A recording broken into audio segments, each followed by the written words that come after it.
Killian Maddox, a black, obsessed bodybuilder with so much trauma, he makes some serial killers look good. Left to care for William, his veteran grandpa, he eats nothing but protein because one day he hopes to be the face, or better, the body in front of a magazine. His therapist, Dr. Patricia, questions him about his violent fits and threats to nurses the last time he was in the hospital. Killian starts to act dodgy when he's asked about Reuben, his previous doctor, and successfully boycotts talking about his rage issues. The moment he gets home that night, he shoots up on steroids and heads to the gym, wrapping weights around his waist as he does strenuous pull-ups. He heads home after this. Killian happens to be, or thinks he's, the #1 fan of an established bodybuilder named Brad Vanderhorn. Looking at Brad on yet another magazine cover, Killian writes another heartfelt letter to him, attaching his home number in hopes that Brad will call. Then he heads down to make dinner for himself and his grandpa. The next day, he heads to a bodybuilders competition, where he throws up like crazy before heading on stage. The worst happens. As time goes on, the judge keeps switching Killian for someone else, until he's at the tail of the lineup. He takes it like a champ and heads to the grocery store, where he works part-time to get some more chicken breasts. He can't stop looking at Jessie, the girl at the counter, entranced by her smile. As he gets there, he makes small talk the best he can. It's awkward but cute, and he packs his order and walks halfway to his car before turning around to ask her out. He's so awkward that he doesn't even wait to get an answer before walking away a second time, concluding that she must have a boyfriend. Getting home, he watches a bunch of TV about Olympic-level bodybuilders and decides to make a video of his own. He tries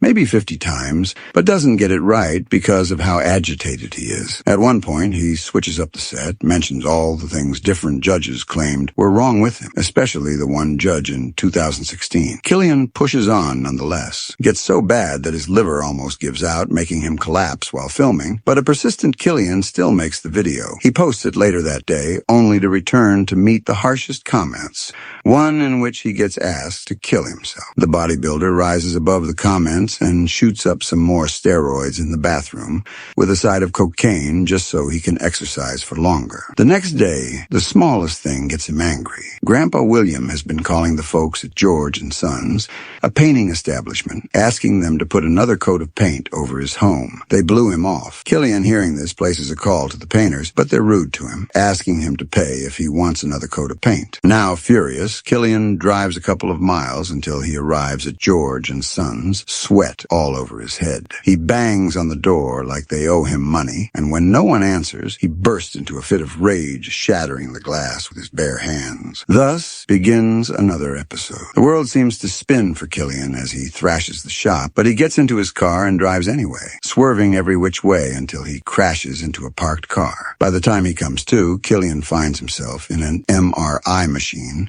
with a host of doctors checking out the scan. He has head and hand injuries, but that's the least of his worries, as the doctor reveals that he also has various non-cancerous tumors growing on his liver. The doctor suggests surgery, but Killian instantly refuses, pointing out that bodybuilders can't have scars. To make sure he has his way, Killian sneaks out of the hospital that same night. The next day, he heads into the gym bathroom, shoots up more steroids and coke, dismissing the doctor's warnings. All his exercise that day is aimed at growing his legs, but nothing changes. He vents about it in another letter to Brad, even attaching a photo of his progress to it. Days later, Killian and Grandpa William are eating dinner. A call comes through, and it's Jessie from the grocery store. Grandpa can't help but smile as he hands Killian the phone. Apparently, she had second thoughts about the date he asked her out on, but Killian struggles to believe she's actually giving him a chance. He ends up sitting on the floor to regain composure, but they set the date for Thursday at the Backwoods Inn. Thursday evening, Killian cleans up, suits up, and hypes himself all the way to the inn. He even stays in the car for a while, composing himself. Jessie arrives a bit late, and they hug it out. She goes straight to admitting that she told her dad about their date, so Killian admits that he's been meaning to ask her out for ages. They continue to joke until things suddenly become tense. Killian opens up about his parents being dead, adding how his dad shot his mom and then himself. All of this goes down before the waitress comes with the menu. Jessie feels like throwing up after hearing his story. She can barely stop herself from crying, much less look Killian in the eyes. Meanwhile, our boy orders a boatload of food, all protein, leaving Jesse to get the shrimp salad. Things get worse. Jesse has never heard of Brad Vanderhorn. Killian goes on and on about Brad's achievements in bodybuilding, and then segues into talking about how he plans to become Mr. Olympia. Jesse grows quieter, not because she has nothing to say, but because Killian gets so intense that it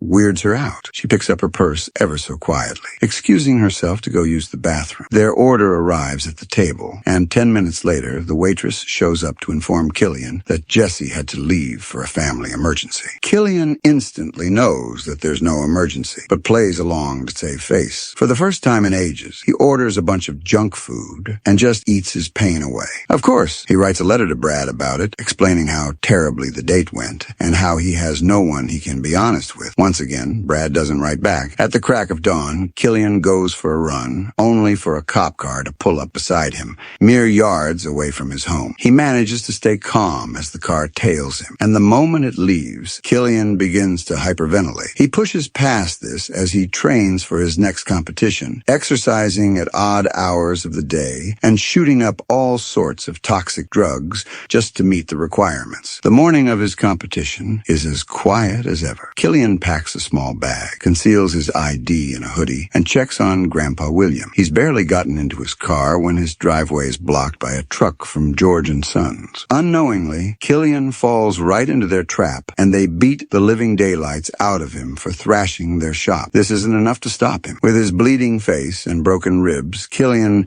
gets into his car and drives all the way to his competition. People can't help but stare at him, but he walks past them, taking off his clothes as he arrives backstage. He screams at whoever tries to point out the obvious and makes his way to the stage when he hears his name. Murmurs spread throughout the crowd the moment he comes up, and every pose he strikes comes with unbelievable pain. It gets so bad that Killian begins to quiver, and ultimately he collapses. Upon getting home, Killian sinks into an ice bath, watching his blood mix with the water. Later, he Googles himself and finds that the video of him collapsing has gained almost 30,000 views. Frustrated, Killian begins to destroy all his Mr. Olympia tapes and takes it a step further as he raids the fridge. Killian dumps all his so-called protein, wrecks the kitchen, and returns to his room to literally beat himself up. He tears down all the posters, including those of Brad Vanderhorn, and curls himself up to cry. His appointment with his therapist comes up in no time, but Killian lies about everything. He lies about his life going well, about Jesse being his girlfriend, everything. Dr. Patricia just quietly reminds him of how important an emotional connection is. That night, Killian drives down to the red light district and picks up a call girl. It happens to be his first time doing that, and his shy nature makes things even harder. He takes forever to take off his clothes, and when he does, he can't bring himself to go through with it. All the girl is good for at the end is telling him that he'll be okay.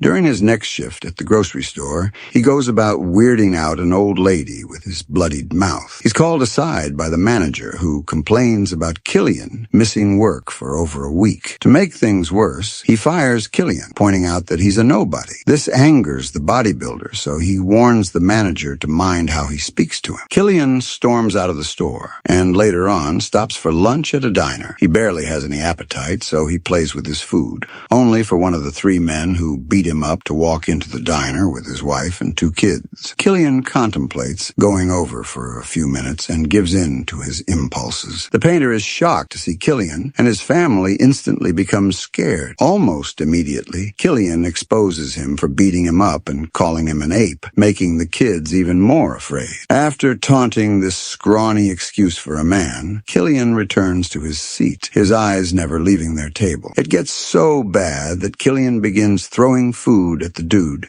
and even rushes over to their table to taunt him some more. Quickly, the painter leaves the diner with his family, and Killian continues to body shame as many people as he can. He steps outside to find that someone has already called the cops and smashes his head through a random car window as they draw closer. Immediately, the cops apprehend him, beating him with batons, spraying his eyes with pepper spray, and tackling him to the ground. Days later, he meets with his therapist, who's nothing if not disappointed in him. She reads through the charges brought against Killian, all in addition to the $1,200 he owes for smashing someone's window, and asks how he's going to pay. In response, Killian simply thanks her for all the time she spent trying to help him. He sits in his car bar for a moment, using his finger as an imaginary gun to blow off the heads of anyone in his line of sight. This births something in Killian. Over the course of a few days, he has parts of a machine gun delivered to his home, alongside a rifle and a handgun. He spends some more time coupling these guns and learning to shoot them. Eventually, he buries the handgun in his waistband and heads into a nightclub. No, he doesn't shoot anybody. He just inebriates himself and dances his worries away. The next day, he finds a secluded area and practices his shots. He'd given up on bodybuilding. One afternoon, while Killian's busy devouring some chow, the phone rings.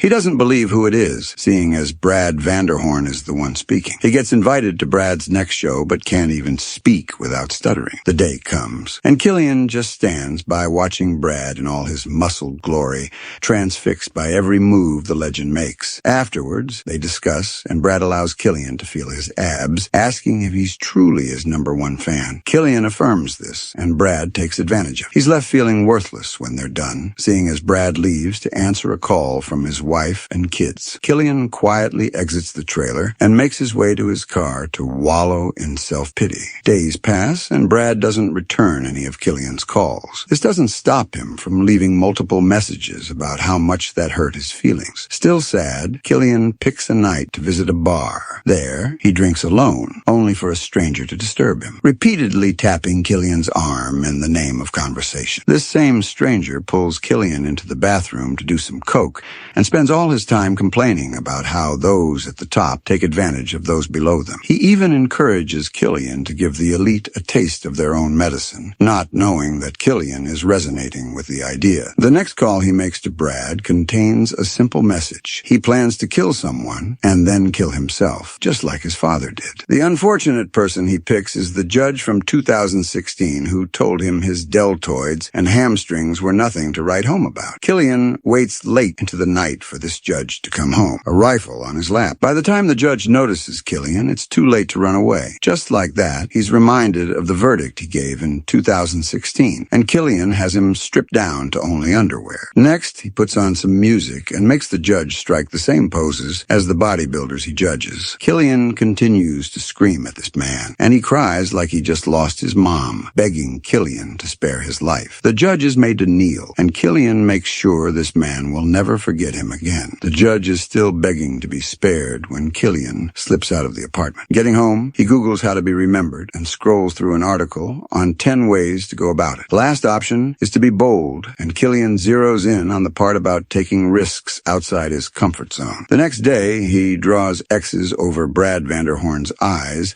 alongside a message reading, "Killian Maddox was here." He says goodbye to Grandpa William, packs his machine gun in a go bag, and drives all the way uptown. Brad is having a show there, so Killian waits outside until it's time for him to go on stage. As Brad flexes his muscles for the roaring crowd, Killian sneaks backstage, preps his gun, and comes inches away from the bodybuilder, taking one last look at him. In seconds, Killian opens fire, filling Brad with bullets as he remembers all the abuse he faced from life, his dad, and even strangers. Psych. It was all in Killian's head. He could never bring himself to shoot Brad. All he does is stand in the shadows, regretting what he almost did. As quietly as he came, Killian leaves, driving back home in silence. The moment he crosses the threshold, he and Grandpa William lock eyes, and Killian bursts into tears. He embraces his grandpa like it's the last time they'll ever see each other. Later on, he gains some clarity, uncouples his guns, and packs them up. Killian dumps them far from his home and returns to dump all his drugs and needles in the toilet. Returning to his garage, Killian prepares for another set of photographs. This time, there's no agitation. This time, it's just for him. He takes the perfect picture, blows it up, and pastes it in his room amongst the pictures of other great bodybuilders. With a fresh perspective, Killian Maddox promises to, one day, be on the cover of magazines, to, one day, be a force to reckon with. Killian Maddox suffered the trauma of losing both parents, and it messed with his mind. He grew up with a veteran grandpa wanting to be the biggest bodybuilder ever. Sadly, life beat him down every chance it got. He failed at the one thing he wanted, went down the path of drugs and weapons, and came back to his senses all in the space of a year. Killian never stopped believing in himself. Why should you?